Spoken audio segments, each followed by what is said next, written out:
Hello, and welcome back to my channel. I've seen a lot of tier lists that either make no sense, and don't judge them at their best. So we'll be doing a more well-informed and consistent ranking, so you know exactly where units will rank. As you can see, this list looks a bit different.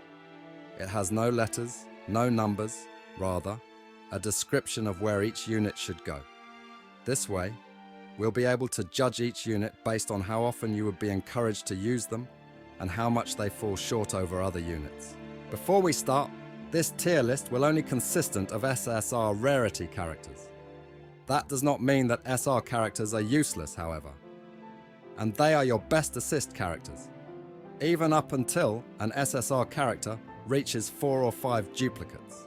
Starting with the first tier, we have units that work well in just about any given game mode, with little to no faults in how they function. The second tier consists of units that you could take into any game mode, but have drawbacks or inconsistencies, regardless of how well they perform. Have them performing less than they should be. The third tier has units that aren't bad by design, but would not be your main priority to take into stages unless under specific circumstances, and may just serve as your secondary attack or support character. The fourth tier is where units start to noticeably fall off, or have enough flaws with their design that place them lower due to how poorly they perform compared to similar units, with their skill set being too inconsistent. The fifth tier is where we have our misfits, or rather, units that you should consider not running after owning others, due to how sloppy, poorly made, and nonsensical their skill set is, making it pointless to run them under almost any circumstance. And with that out of the way, let's get started, shall we? Firstly, and it would only be right to start with them, we'll be taking a look at Juzo. What we have here is probably the best example of a unit that is very well rounded. Not only does he constantly buff his own stats, attacks a multitude of times with his follow-ups, and is essentially another DPS in one character. He has little to no downsides and is an essential pick for pretty much any team. No matter what game mode you decide to use Juzo in, and he's usually recommended for pretty much all of them, his Deathmark and follow-up attacks are some of the most useful abilities in the game. Next up is probably the best, if not one of the best support units in the game, for pretty much any event or game mode, and that would be Ulta. Not only does he buff the attack and defense of your units, he raises the skill levels of a unit once the match begins, and his ability is to constantly raise the levels of cards, giving you a fantastic advantage no matter where you take him, especially in Force Challenge. Next up on our list is Shu. He's a fantastic tank that shields your entire team, and is one of the best units in the Marathon game mode, the Owl Crusade, and even in the arena. It wouldn't be a proper tier list without bringing up what is possibly the best aged unit in the game thus far, and that is Kaneki. His weak works on any unit, he buffs himself whenever he heals himself, or another unit heals him, and is still one of the best DPS characters in the game. Hinami is a special case here. She ranks high due to how vital she is in game modes, such as Exploration, where you cannot heal normally, in Force Challenge especially, where your health does not reset in each stage, or even in Arena and the Element Trials. Her ranking may change as we are introduced to new healers, but we have yet to see a new one, so she keeps her top ranking spot for now. Up next is Shinohara. He's one of the most valuable characters in Marathon, being able to shield your entire team for your first turn. Not only that, when used on the front lines, he buffs both the damage you deal and reduces the damage you would receive. He has one of the highest health scaling in the game, and is a valuable asset in pretty much any game mode you take him to. Iwao is what I would consider the best tank in the game. He taunts, he shields himself, and even counter-attacks the enemy, offering the highest defense scaling out of any other unit. He'll work very well, no matter where you choose to use him, be it in Marathon, Exploration, or even A recent unit has made its way to the top tiers here, and it's none other than the Devil Ape himself. Not only does he weaken any unit just like Kaneki, he has type advantage on them too, buffs the stats of both himself and your allies, and has very high stat scaling. Devil Ape always wins. Next would be the new Shu card that just dropped recently as of the date of this video.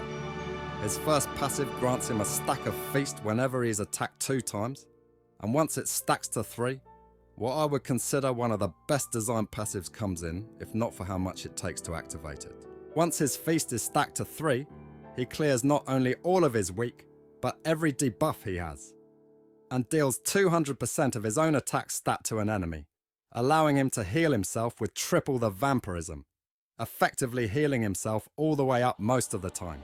His second passive is what I would consider one of the only things keeping him from ranking a bit higher, and that's the restriction in only healing himself, that activates his shield. However, when he does heal himself, either through vampirism or Feast, his 25% shield is very useful. His power burst may grant a stack of Feast, but once his potential is unlocked, this is why he is ranked as high as he is. You see, by unlocking his potential, any skill used also grants a stack of Feast, only removing 2 stacks, allowing you to get it off much easier. Once fully invested, Shu becomes a very good unit and formidable foe. Next up would be a unit that was very close to making it to the top tier here, and that would be Tatara. He boasts some of, if not the highest damage in the game, follows up after a unit receives weak or a status effect, and reduces the damage taken from your unit. Rize is what you would call the crit goddess of the game, buffing both the damage of and chance of her performing critical attacks, making her very useful, especially on lower health enemies. If Rize was the crit goddess, then Amon would be the undisputed crit king of the game. He triples his own crit rate, boosts the damage of not only his own, but your own unit's critical damage, and has very high attack scaling. Next up we have Shachi, who not only boasts the highest attack scaling in the game, but one of the more useful passives. Not only does he perform follow-up damage whenever a unit is out of the weakened state, all of your units, even if he were to be on the backline, will not take more than 40% of their own max health from skill. Not only this, but his attack has one of the more useful passives for PvP. That is, if Disrupt does not stop it, and that is the stun status effect. This would mean units like Itori would not be able to stop it, and you would be able to have Tatara attack every single time a unit is stunned. Itori is also a unit that came close to ranking higher, with only her restrictions holding her back. She gives your units weak immunity upon using a skill which is very useful for Marathon, reduces the damage taken to your red units, and buffs your unit's attack and defense. However, besides her stat buff and weak immunity, the rest of her skills only work on red units. Next is the Owl, Yoshimura. Unless fully invested, you may not see him as useful, however. Upon reaching 6 stars is where he becomes very interesting.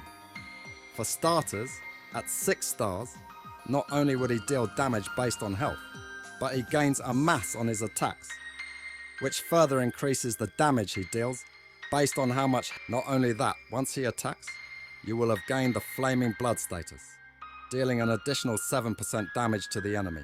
On top of all that, for every time he does attack, he increases his own health by 5% for up to 6 times, removes all debuffs every 3 turns, empties his own weak bar, once dropping to 35% health or lower, and increases his own skill levels once this happens. And also counter-attacks whenever he receives damage for 30% of the damage taken. Quite the mouthful, eh? Next up is a unit you may be surprised to see here, and that would be Naki. His backline support can be quite useful, offering a 30% defense ignore for all your units, and using energy cards restores your unit's health by 15%. In events such as the Centipede Crusade, especially on Abyss difficulty, this can come in clutch, especially when the boss there does so much damage, and the heals help out a lot in any game mode. Next we have Arima. He's a fairly good DPS unit with follow-up attacks that ignores the enemy's defense and buffs his own damage considerably depending on how many buffs he has. While requiring more dupes and investment, he's a very useful asset in the Owl Crusade, the arena, and wherever else you take him. But I wouldn't know since he's still at 0 stars. Onto a unit I actually have dupes in. We're at the newer Ayato. who's a fairly competent DPS with counterattacks. His main drawback would be most of his damage coming from debuffs that the enemy has, however, in a lot of events. The kind of debuffs you'd need to stack will not have him do as much as he could be. Other than that, and with the lack of actual green DPS units, he ranks higher on the chart. For now, a lot of things hold back this unit, with a lot of his damage relying on his counters, which, unfortunately, do not do anything special other than extra damage. Last in this tier is a unit that unfortunately has drawbacks that prevented her from ranking higher. Akira is a red DPS unit that applies Blood Pierce, which increases the damage the enemy takes. She also counters, as long as they have a debuff applied. However, a lot of events prevent her from getting this off, as there's enemies that would be immune to them.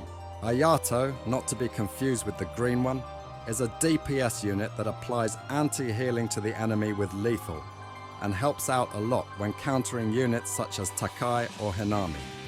His attacks also ignore 30% of the enemy's defense, and upon your turn starting, will apply lethal and attack the enemy for 100% of his attack stat.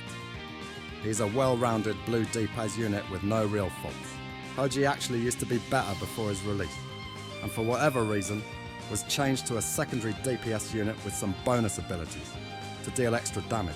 He deals splash damage, where attack one enemy damages the rest for 30% of the damage done, and applies Scorched, which is kinda like burn damage.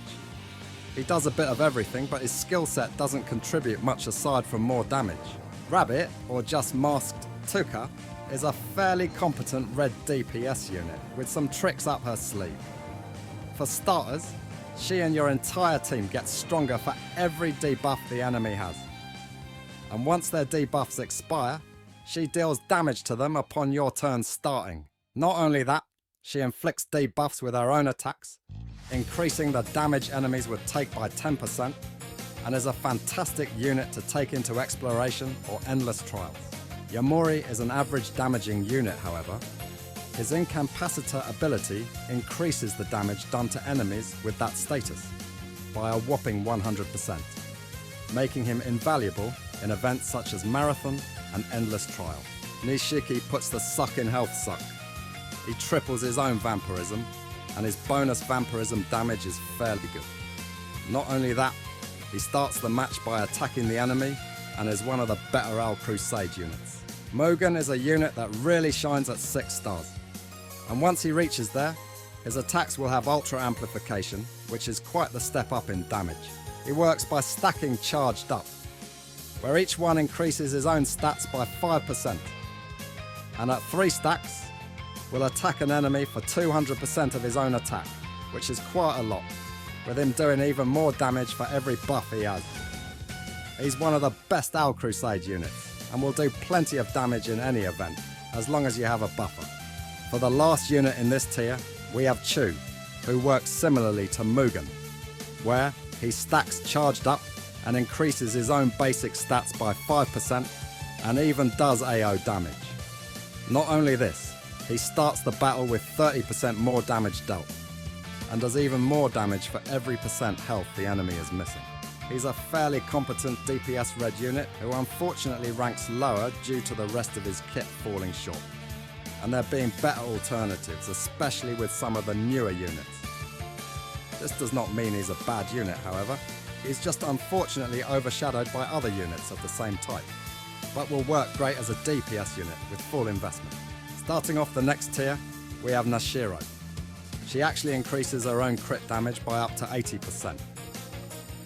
However, the rest of her kit is where she falls quite short, which is a shame, since her damage with amplification is actually quite good. She is ranked lower due to the rest of her kit only acting as filler, such as only lowering defense by 5% or just a 10% stat boost by power bursting, and her lower attack scaling, all of which bring her down considerably enough to be within this tier. However, she's ranked higher due to being a fairly competent CCG force unit, and works very well against enemies like Arima there. Next within the niche tier here, we have Akira's Daddy. This unit is unfortunately brought down by only working competently well enough in the Anteku Force Challenge stage, which is where most of his abilities are made for. And for the same reason as Akira's daddy, we have Misaka in the niche tier. Most of his abilities shine and are locked to the Aogiri Force challenge, where he performs way too poorly outside of the game mode he was made for. At this point, I could have just made an entire tier for Force challenge units. But next up, we have the Black Dog, Kaya. Just like the last two units, her abilities were made for the CCG Force challenge, thus ranking lower in usability. However, if this was strictly a game mode specific tier list, she would not be ranking as low. And finally, we're at the bottom tier. These are units that either have weird skill sets, have a very niche skill set that will not evolve with the game enough over time, or just do not perform as well as they should be, being completely phased out by the time the next handful of units have been released. And we'll be starting off with Ryoko. Ryoko's main gimmick here is to reduce the damage that your team takes, having most of it applied to herself. However, beyond this, units and enemies simply do too much damage, and she serves as more of a temporary measure, just to maybe survive until the next turn. Just like the anime. However, assuming she does survive, she'll at least heal herself for 200% of her defense, and thankfully, she has high scaling for it. The only problem is, and as I mentioned, unless you stack her with as much damage reduction as possible, including with modified starred up cells, she can still be wiped out before she heals, making her simply a gimmick unit, and will remain here until there are units that capitalize on her skill set more. Next up, we have Renji. He's a very average defensive and offensive unit. His buffs do not contribute as much as you'd think to the team, and serves as more of a backline unit for auto farming, rather than using him in events or even arena. However, even with that, units such as the Devil Ape, especially in element-specific events and stages, would still boost your units more. And if we were to receive any similar units in the future, he will remain here, cold, alone, or by himself, forever. I seem to have made a mistake and placed the best support unit in the game at the bottom here. Anyways, Nico is...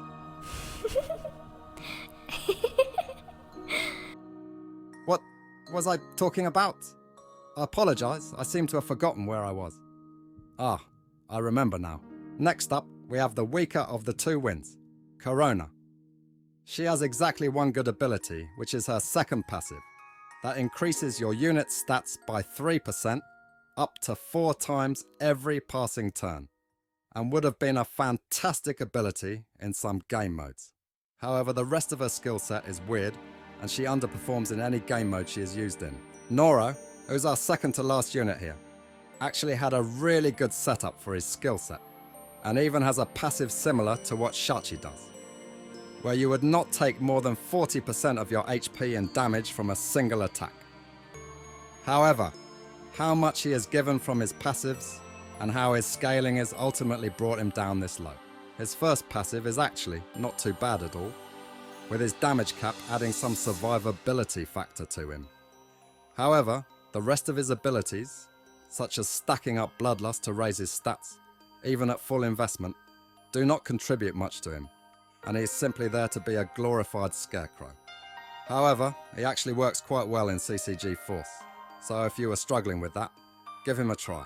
Lastly, we have a unit that does exactly 3 things, and does not do them too well. Kori UI is a weird hybrid between a defensive and offensive unit, serving as a hybrid of sorts, where the game encourages you to lower their health. The third thing Kori UI does well, however, is be an unfortunate jack of all trades. Except they perform poorly in every field, and are what I consider the worst SSR in the game. And with that, we've hit the end of the video. Thank you so much for watching. And if you actually saw the whole thing through, I really appreciate it. Remember to like and subscribe, and as always, have a wonderful day.